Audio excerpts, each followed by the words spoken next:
All right, guys, section 3 on the Math 141 Exam 2 review sheet. Logarithmic functions. Just like with exponential functions, we want to state the parent logarithmic function and then the parent natural logarithmic function. After we do that, we want to sketch the function. Then in the next video, we're going to do some shifts, and then we're going to end up with some reflections. Now, how do you write the parent logarithmic function? Well, pretty simple.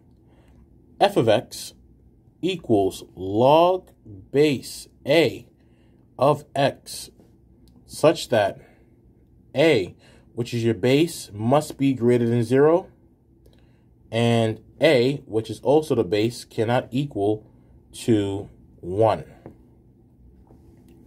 For the natural logarithmic function, f of x equals to the natural log, which is ln, of x. And remember, the base for the natural log is e. And e, rounded to 5 numbers after the decimal, is 2.71828. So that is it for the first one. And remember, a logarithmic function is the inverse of an exponential function. Let's go back up to section 1D. What is the inverse of an exponential function? A logarithmic function. Now, when you scroll down and you look at the first logarithmic function that I have here, or the first problem, which is part C, because we want to sketch the function f of x equals log base 2 of x. Remember, the logarithmic function is the inverse of the exponential function, which means the domain of an exponential function will be the range of a logarithmic function. And the range of an exponential function is the domain of a logarithmic function. Let's go back, right? And I'm going to draw the table here for y equals 2 to the power of x. I'm not using f of x for that one because I have f of x right there. And I'm going to sketch the table briefly. There we go. We sketched it. And then what I want to do is below, I'm going to state the domain, the range. And remember, for the exponential function, we had the horizontal asymptote. So the domain for an exponential function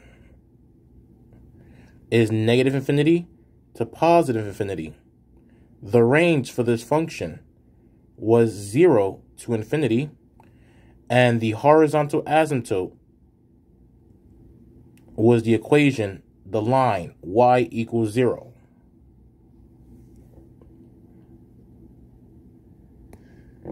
Now, remember, the logarithmic function is the inverse of the exponential function. So now I'm going to draw another table here.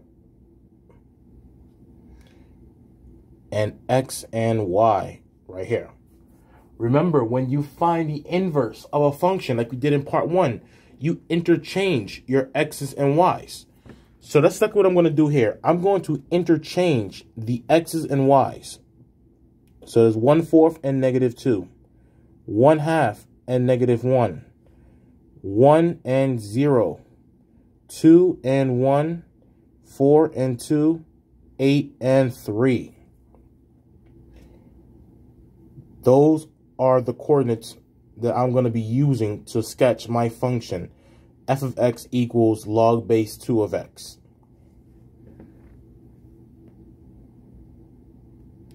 So the first one is going to be 1/4 and -2. That is going to be right here.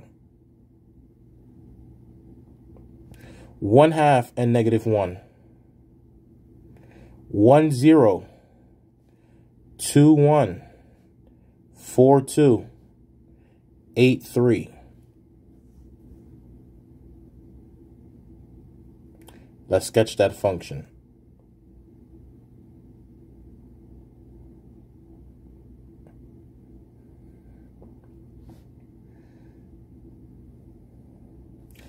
Make it a little bit bolder.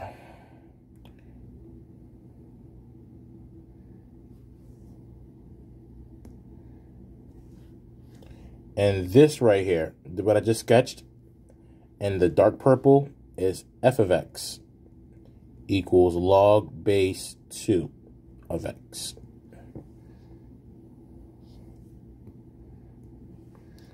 Now, I want to find the domain, the range, and the vertical asymptote for my logarithmic function. Now remember, because the logarithmic function is the inverse of the exponential function, my domain and range are interchanged. So the domain for this function is going to be 0 to infinity. Because if we expect the graph on the left side of this function, it is approaching the y-axis.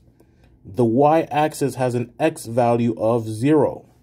So this function is approaching the x value of 0, but not touching.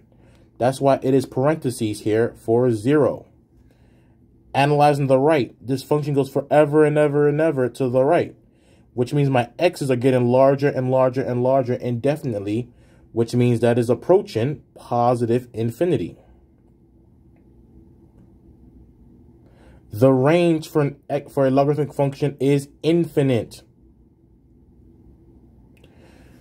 On the left side, the function goes down forever and ever and ever, which means the y value is approaching negative infinity. On the right side, this function is going to the right, but it's going up as well, smaller and smaller and smaller.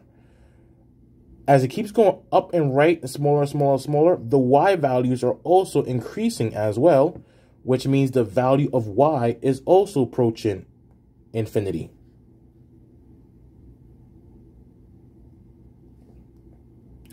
So the range for a logarithmic function is infinite. And in this case, instead of having a horizontal asymptote, we have a vertical asymptote of x equals 0.